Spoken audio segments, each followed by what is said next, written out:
Nilakad ko lahat. Kasi wala akong alam sa transpo eh. Leap of faith. Tingin ng iba dun parang Talaga happiest ba? place, happiest country.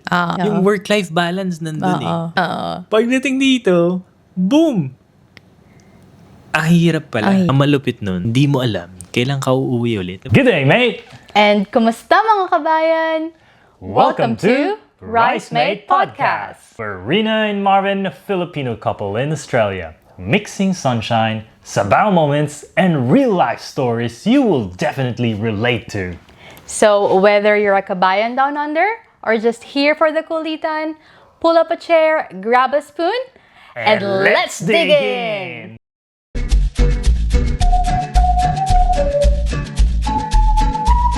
What's up? What's up? Welcome to our podcast. Welcome to our podcast. I'm Marvin. And I'm Rina. So, we are your hosts.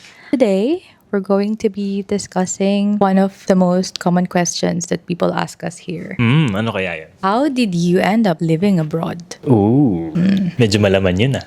Oo. So, mahabang kwento yun. Kasi mahabang process din kung paano tayo nakarating abroad. Oo, hindi naman ganun kasimple yun. And yeah, by the way, if you guys don't know, If you guys wondering, if you're guys wondering, we're actually in Australia. the land down under. The land down under. Yep. The land The down land. under. The land down. The land down under. And yeah, so we're gonna tell backstory how we ended up here. Marvin, take it away. Ako agad. Paano ba? Siyempre, nakarating tayo dito 2022. So, pandemic pa nun eh, di ba? Oo, pandemic. Pa nun eh, lockdown yun. Pero sakto, yun yung time na nilift yung restrictions for isolation pagpasok mo ng Australia. Dati, medyo stricto rin that time na parang kailangan mo mag-quarantine for 1 to 2 weeks and then out of your own pocket.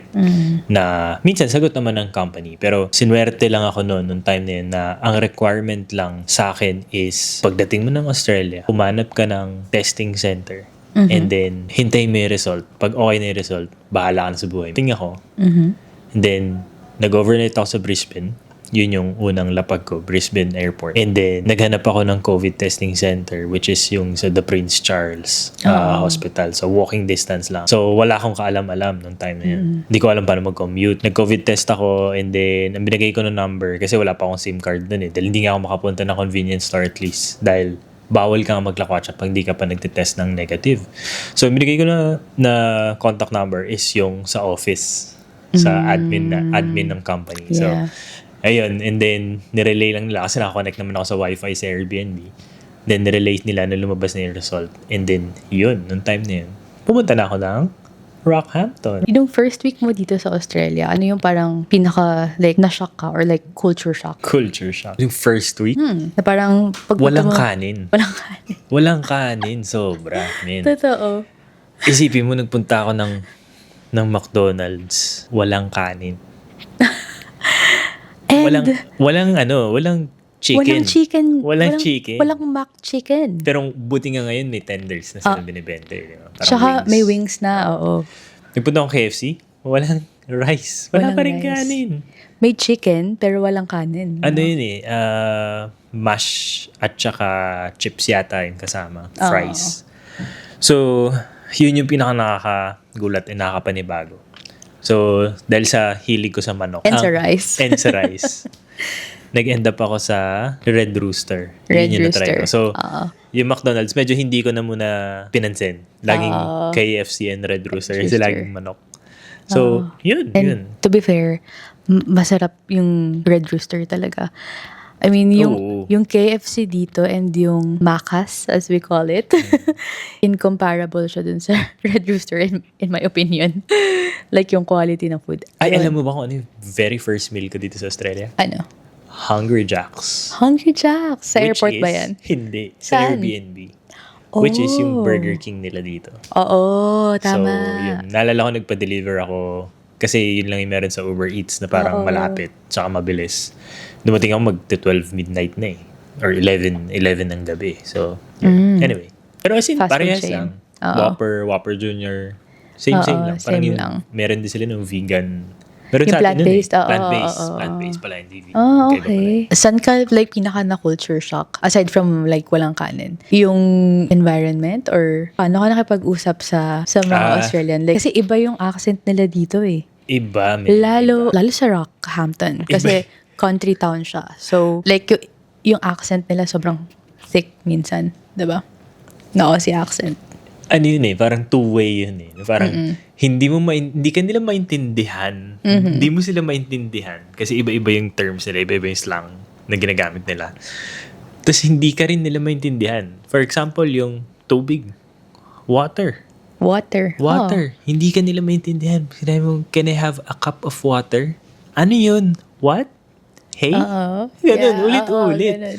Tapos parang, yun. Tapos maintindihan mo na parang, kailangan pala, cup of water. Cup of water. Yeah, oo. And hindi siya yung parang, hindi yung parang nag-iinarte lang kami na, ang grabe naman yun nakapag-abroad. pero- Tapos gumagaya na ng accent. Hindi talaga kasi, hindi talaga nila maintindihan. Hindi kayo magkakaintindihan.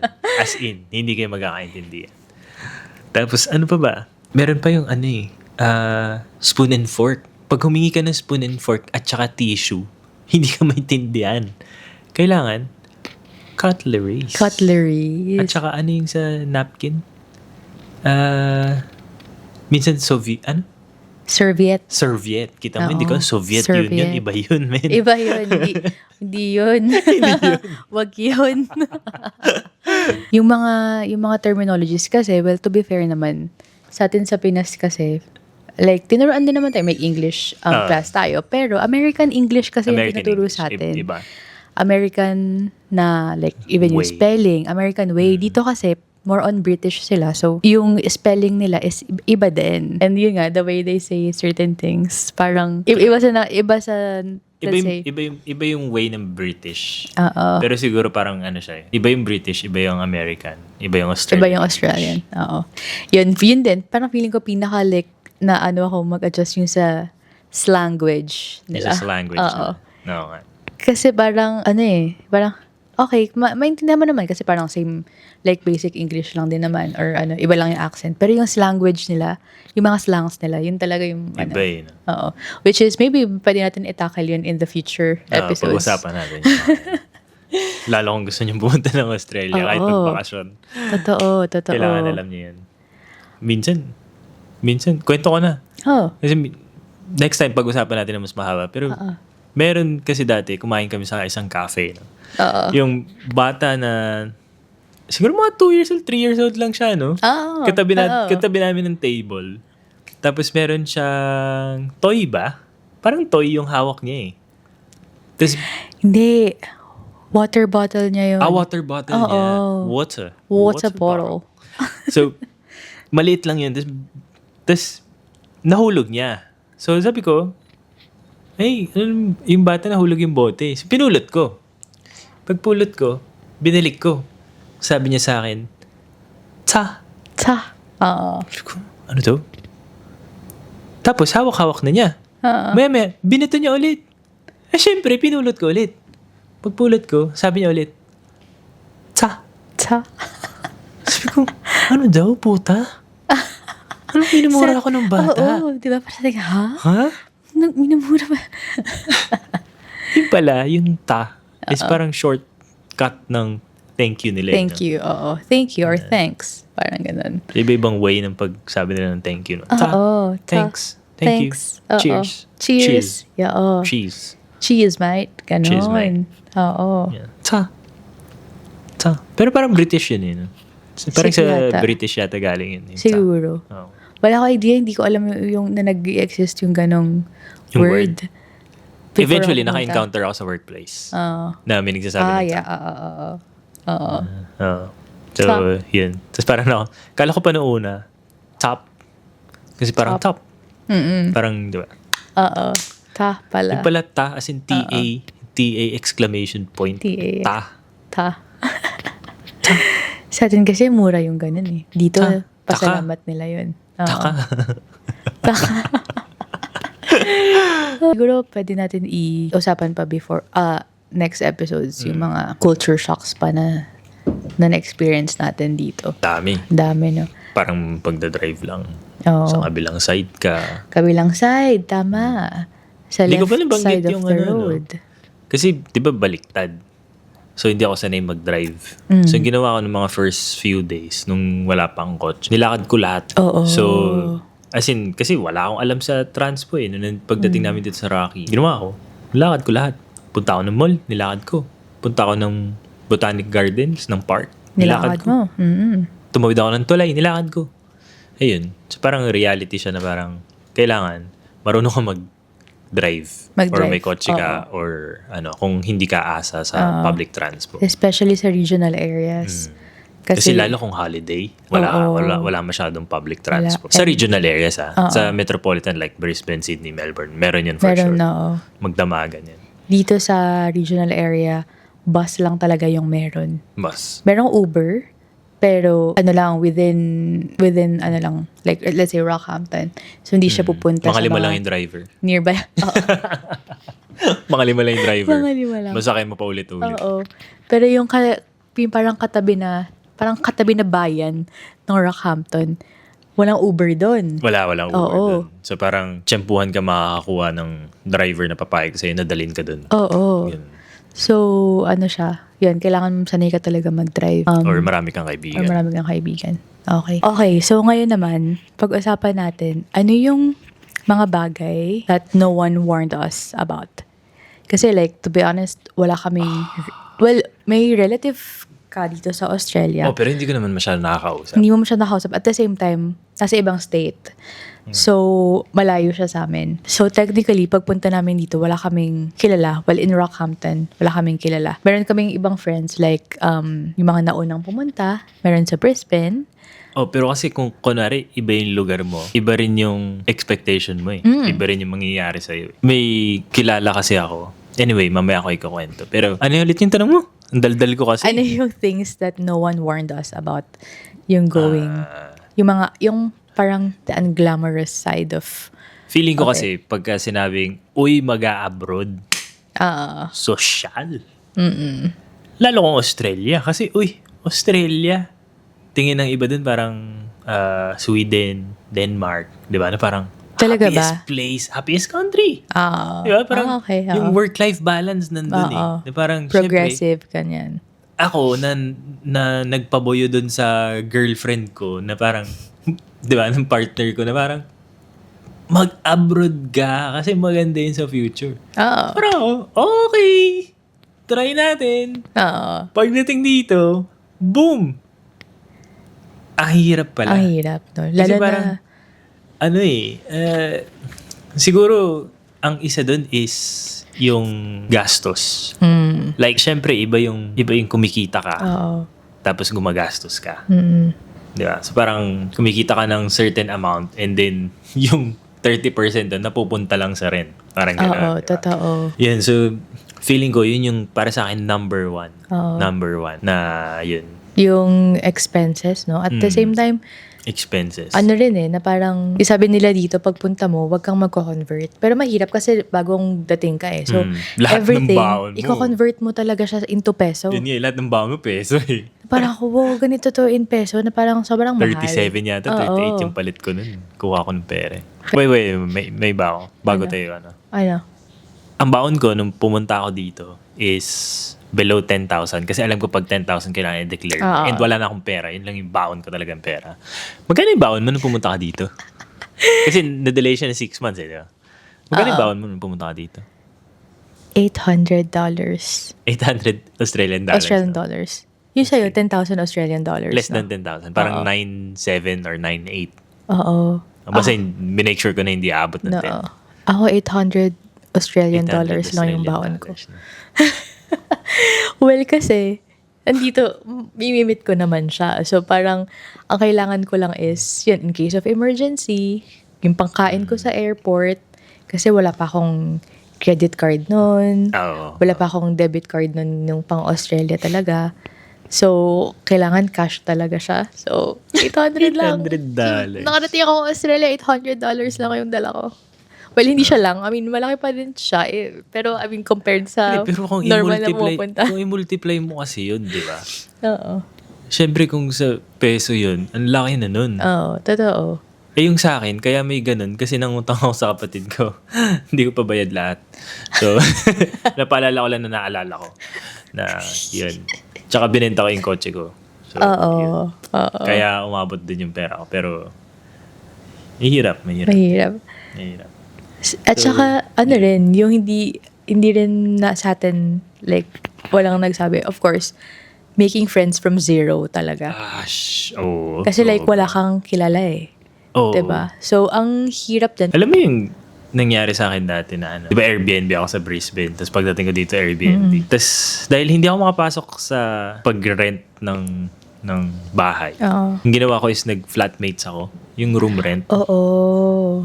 So yun, mga kasama ko mga puti. Tapos syempre, iba yung pagkain nila, iba yung niluluto nila, iba yung pinaprepare nila. Kaya yun, isa pa yun. Isa pa Hindi ko pala yun, no? nabanggit yun. Oo. Parang culture shock na. Culture shock.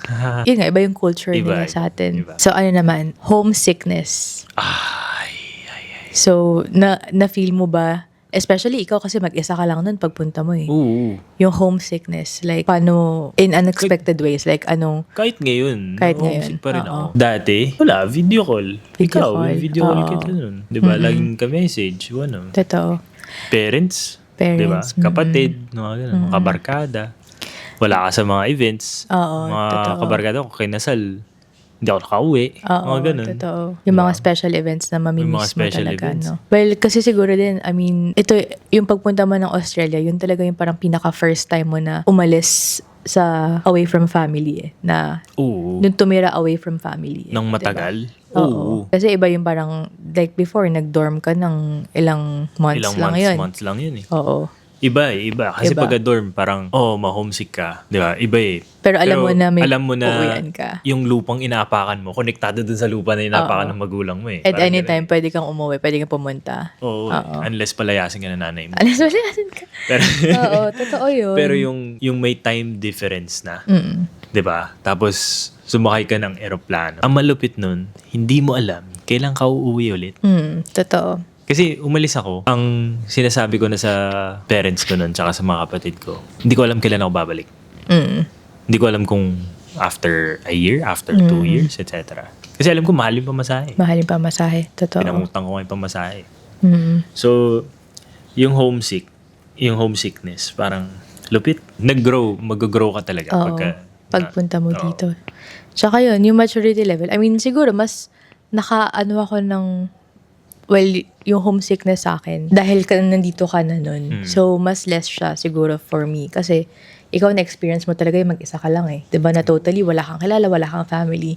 At least ako nung pagdating ko, nandito ka na eh. So, kumbaga, mas na-less na yung homesickness. At the same time, siguro kasi parang sanay din ako dahil nag-dorm ako. Like, simula 16 years old yata ako, naka-dorm ako. So, kumbaga, I mean, 16 years old, tapos 52 ka na ngayon, no? Ilang taon ka? Asian genes. Siguro isa pang, nun, na parang nagpatibay sa akin na, dasal. Tsaka Yun simba. talaga. Oo. Importante yung to stay in your faith. Diba? Na, yun naman May yung kakapitan ka eh, Oo. diba? Alright, so, what are the things that surprised you but you ended up loving here in Australia? So, like, yung daily, everyday. Ako, I would say, yung one of the things na na-surprise ako is, pag pupunta ka sa grocery, ikaw yung mag-check out ng pinamili mo. Diba? Minsan nakakatamad din eh. Pag pagod ka Nakakatamid na. din. Meron pa rin naman mga checkout counters. Pero, meron silang lane na ikaw yung mag-check out. Ah. So, that surprised me kasi parang, pwede pala yung ganun, di ba? And at the same time, nagustuhan ko siya kasi yung easy way na parang hindi mo na kailangan pumila dun sa mahabang pila kung konti lang, kung konti lang naman yung kumbaga bibilin yung ko. express lane nila. Oo, Pero minsan nakakart pa nga yung Oo. Depende sa'yo. Depende sa sa'yo. trip mo. Kunwari, like, kahit isang punong-punong cart yung grocery mo, kung gusto mo dun sa, ikaw yung mag-check out or mag-scan ng lahat, pwede yun, Pwede. di ba? Oo nga. Oo. Pero yun parang Flexible, isa sa mga nagustuhan ko dito na meron kang ganun ng independency. At the same time, naalala nyo yung bata kasi tayo kapag ako, mahilig kami maglaro ng mga like, grocery. Oo nga. Kasi di ba sa atin makikita mo like pag kasama mo yung nanay mo, isa-scan yung mga dalagay sa bags, yung mga ganun. So parang for me, parang wow, childhood dream. Come true? Come true. So parang wow, pwede pala, possible pala mangyari to. Which is, I think, oo nga, parang beneficial din kasi, 'di ba, mas madali at the same time, yun nga, hindi... Tsaka ang dami nun, no? Oo. Ang dami nila, no? Parang Madami. isa checkout counter nila, parang at least 5 hanggang 10 yun. Oo. So parang kahit mahaba yung pila, kung nagmamadali ka, doon ka na lang pumila kasi mabilis pa rin. Oo. Yun yung parang mga small things lang. Pero, in the future, pwede natin pag-usapan like yung bigger like things na nagustuhan natin or what we love here in Australia. Pero yun. Ako siguro yung parang na-surprise ako, na-appreciate ko, yung nature. Hindi kasi ako parang nature lover dati. Ngayon parang... Lumaki ka kasi sa city di ba? Pero ngayon, hinahanap-hanap ko yung puno eh. Kaya yung puno, may katabi tayong puno. Pero hindi, seryoso, yung puno, fresh air. tapos fresh air, yung Grabe. park. Oo. Yung Tas, walang pollution. May kita may iba't ibang birds. Oo. Ang lalaki ng bird dito sa Australia. Kakaiba yung mga bird nila dito. No? Oo. Oo. Makulay. Makulay yung bird nila, no? Makulay dito. Oo. Tsaka Tawa ka. wala lang. Okay. Iba yung nature nga talaga dito. Parang mas ma-appreciate mo siya and parang dun mo maiisip na, wow, na kapag magkaroon ako ng mga anak in the future, ganito yung gusto ko na kalakihan nila. Diba? Expose sa nature. Ma-expose sila sa magandang environment. Tsaka, siguro isa rin sa pinaka nagustuhan ko is kung paano sila like makipag-usap sa mga tao. Dito kasi, kapag naglalakad ka kahit sa labas, babatiin ka ng mga tao. Magsasabi sila ng good morning or good day. Good day. Parang, how's it going, mate? Ganon. Pero sa metropolitan cities, hindi na, no? Parang hindi na masyado. Oo. Well, dito sa regional. Sa Brisbane, parang hindi ko siya... Meron pa rin. Meron pa rin. Siguro yung mga smile, ganun, ngiti, ganyan. Sa regional area or at least dito sa Rocky. May sense of community. May sense of community. Tsaka ganun talaga sila pag makasalubong mo. Babatiin ka nila. Kunwari, like, naglalakad kayo sa gilid or kahit di mo siya kilala. Noong una, pagpunta ko dito, parang medyo naano pa ako kasi parang na-anxy ako kasi parang, bakit ako kinakausap or hindi ko alam yung isasagot ko. Pero yun lang yung parang way nila of hi, hello. Ano sinasabi nila sa'yo? Hindi ko alam. Hindi ko maintindihan dati. Ano yung sabi nila? Hindi parang yung how are you going? How are you? How are you doing? How's it going? How's it going? Or how are ya? How are you? How are you, mate? How you going? How you going, mate? And at the same time, hindi mo kailangan Sumagot. Hindi nila yun way of parang short or small talk with you. Hindi mo kailangan sagutin ng essay. Hindi parang pag tinanong ka na, how are you doing, mate? Hindi mo sabi yeah, like... Except kung talagang magkaalala kayo. Oo. Except ko talagang parang Sa workplace. concern talaga. Parang, like, how are you? How are you doing? Pero yung nakasalubong mo lang siya. Yung passing lang. Hindi mo expect na Hindi mo kakilala. Hindi mo expect na parang maglitanya ka sa Parang kanila. kagabi, naglalakad tayo nung papunta tayo dun sa kakainan natin. Tapos may nakaupo sa gilid. Tapos nagkatinginan lang kami. Tapos parang sabi niya, hi, going. Oo, ganun lang. Parang sagot mo lang, yeah, good, thanks. Or pwede mo tanongin. yourself. Parang, good yourself. Ganun. Ganun lang. Sila? Friendly sila. Oo, and Friendly sila. the way na maano sila mag-thank you dito. Yun nga, parang Appreciate. appreciative sila dito na Kahit sa mga simpleng bagay. parang thank you, thanks, sorry, diba? Or kapag kunwari like mag-sorry ka sa kanila, sabihin nila, no, parang that's okay, you're alright. You're Ganun alright. siya. Ano sila? No, you're fine. Hindi sila dito yung I'm fine. ano sila dito? Parang walang, ewan ko, ano bang Parang tamang term doon? Parang sila, down to earth sila. Oo. Kasi siguro sa down under sila. Hindi sila feeling entitled. Oo nga. Wait. Late niya na rin. Late reaction. Down to earth sila kasi. Nasa down under sila. Ganun pala yun. Feeling ko. Oo. Pero yun. Yun nga, parang, hindi sila entitled. Hindi. Wala silang sense sir, of wala silang entitlement. ma'am. Wala silang sir, wala silang ma'am eh. Oo, kahit yung mga boss dito, hindi mo sila tatawagin na Jobert. parang sir. Hindi Sir Jobert. Or Mr. Ganyan. Or ma'am. Sir, ma'am. Ma'am. Ma'am. Ganun po ba yun, ma'am? Ma'am. Hindi sila, Hindi sila maganda. yun din rin yung parang isa sa Maganda. maganda and parang it took a while na bago natin na-practice. Oo, kasi first name basis eh. Oo, first name basis. Sa atin, Pero di ba, pagka first name basis, parang, uy, it's either, wala ba respeto sa akin to? Or Oo. close ba kami nito? Parang ganun eh. kasi dito CEO ng company mo, first name First name, basis kayo. Sa atin, parang, pagka first name basis, parang Oo. upgrade yun, no? Pero dito, wala. Dito walang Talagang ano ganon. lang. What are the things that we've learned so far? Marami. Hmm. Marami. Paano tumayo sa sarili mong paa? Oo, totoo. Na parang, kasi kailangan navigate mo lahat eh. Oo. Parang hindi pwedeng spoon feed sa'yo lahat eh. Di ba? Kasi Totoo. una, bagong bansa. Never pa ako nakapunta ng Australia. Pumunta ako dito. Oo. Bagong bansa. Bagong kultura. Kailangan mo makiayon eh. Di ba? Totoo. Kailangan mo makiayon sa kultura eh.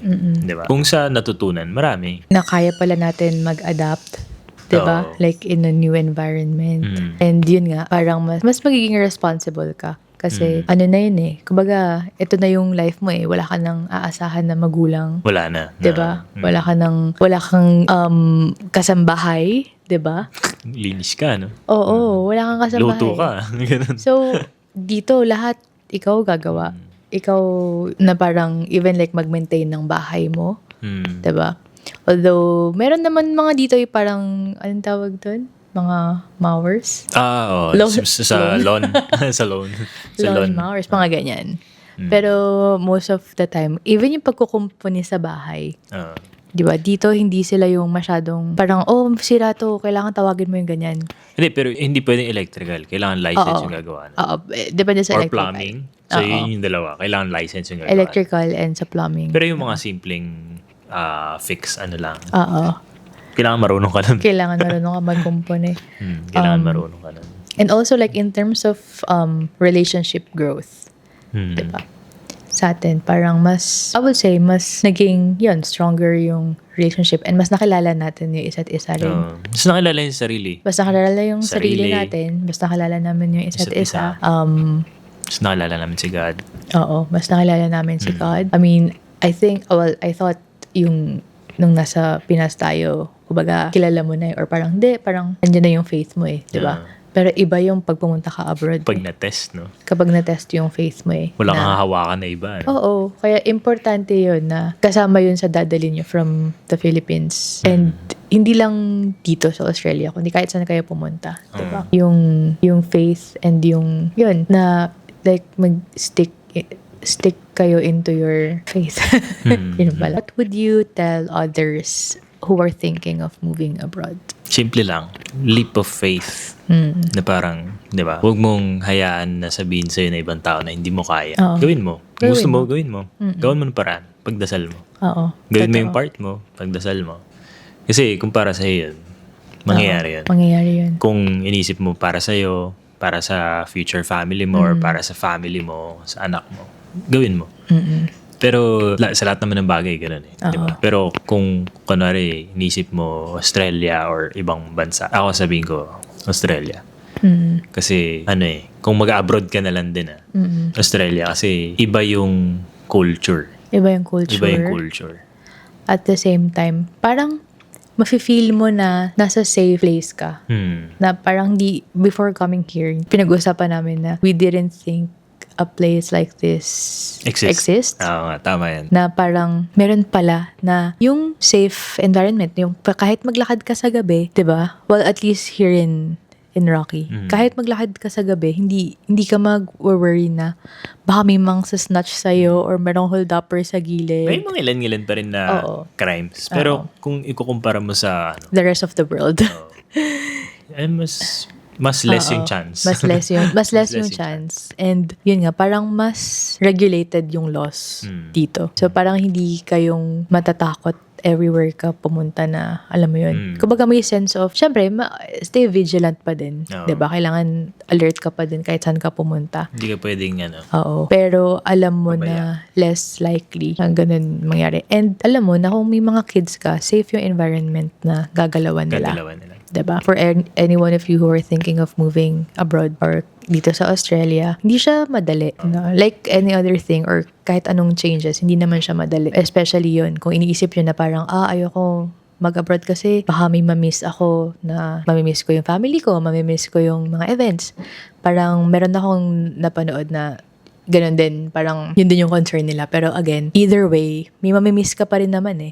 'Di ba? Like, kung hindi ka pumunta or hindi mo i-push yung pagpunta abroad, mamimiss mo yung opportunity, yung kung ano yung may offer ng life abroad sa'yo, 'di ba? Mamimiss mo yung opportunity, mamimiss mo yung chance mo, like let's say at a better life, mamimiss mo yung experiences and yung adventures mo, 'di ba? So either way, 'di ba? May mamimiss ka rin. So i-weigh in mo na lang kung ano yung mas valuable. Parang ano yun, di ba? Parang choose your hard. Ano? Choose your hard ba? Yan yun. Saying na yun. May parang it's gonna be hard either way. So It's gonna be hard either way. Choose- So choose your hard. Pero it's gonna be hard either way. Yeah. So parang choose your weapon. Siguro ganito na lang. Kung inisip mo na mag-abroad ka, kahit hindi sa Australia, parang i-take mo as a blessing na may option ka. Oo, yun. Di ba? Isa rin Parang yun. May option ka. Kasi hindi lahat may chance. Oo. So, privilege yun na, Hindi lahat may chance na Oo. ganun. like kami, in-acknowledge namin na, yun, parang privilege Blessing yun. tayo. Oo. Kasi, nagkaroon tayo ng means. Meron tayong mga nahiraman na, alam mo yun? Blessing yun. Blessing yun. Kasi may opportunity and may, kumbaga, privilege tayo na pumunta dito. So, kapag meron kayong opportunity na ganun, At gusto nyo talaga. I mean, kunwari, unsure kayo na parang, hindi ko alam kasi paano tumira doon, wala akong kilala. You have to think na lahat ng pumupunta dito, ganun. Nag-umpisa ng ganun. So, okay lang yun. Oo, okay lang yun. Kung nahirapan kayo sa umpisa, kung kunwari dito na kayo sa Australia, nahirapan kayo mag-umpisa, okay lang yan. Part yun. Part yun. Part yun. And May struggle talaga. Di ba? hindi siya laging, di ba, rainbows and, butterflies. Hindi siya parang fairy tale pagpunta mo dito. Ano siya, merong mga ugly parts din. Pero, yun nga, i-weighin mo na lang eh. And, ano rin yun, part din yun para to shape you as a person. Tama. I agree. Oo. Agree. So, any, like, parting words to end this podcast? Yun lang. Kung gusto nyo, kung plano nyo, leap of faith. Leap of faith. Talunin nyo na. Kasi ako, pinagpaliban ko yung ng ilang years yung chance mag-abroad. Pero nung once na tinry ko siya, hindi madali. Again, hindi madali. Pero masasabi ko na plano ko kasi sa future na magkaroon ng ganitong klase na buhay. Diba? So kung may goal ka, go for it. Go for it. So, kung naghahanap kayo ng sign to move abroad, ito na yun. Baka ito yun. na yung sign mo. Ito yun. Go na. Ito yun. Laban mo na yan. Pero mahal namin yung Pilipinas, Don't take it. Oo. Don't take it wrongly. Don't take it personally.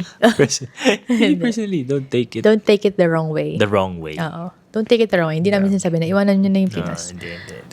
More on, kung gusto mo talaga or at the back of your mind na, di ba, parang gusto kong itry. Try mo lang.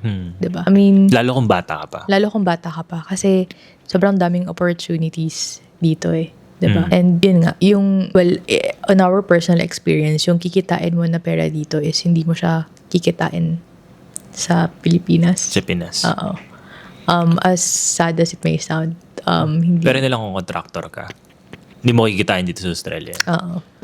Or nepo baby ka. Wag na. Wag na yun. Wala ako dyan, Biglang contractor. Well, thank you for listening. Oo. And Thank you for listening. hanggang sa dulo ng episode. Kung umabot kayo, salamat. Oo. We hope you enjoyed this little chat lang, diba? About our life here. And if meron kayong mga questions or gustong malaman, Oo nga. feel free to comment. We'll be happy to help. Yeah, oo. And kung may suggestions kayo ng future, Topics. podcast topics, Episodes. feel free to comment down below. And yun, we'll catch you next time. Thank you for staying with us. Thank you. Thank you. All right. See you on the next episode. All right. Bye. Bye. Thanks for tuning in to our podcast. If you like this episode, please subscribe and follow us for more. Salamat kabayan!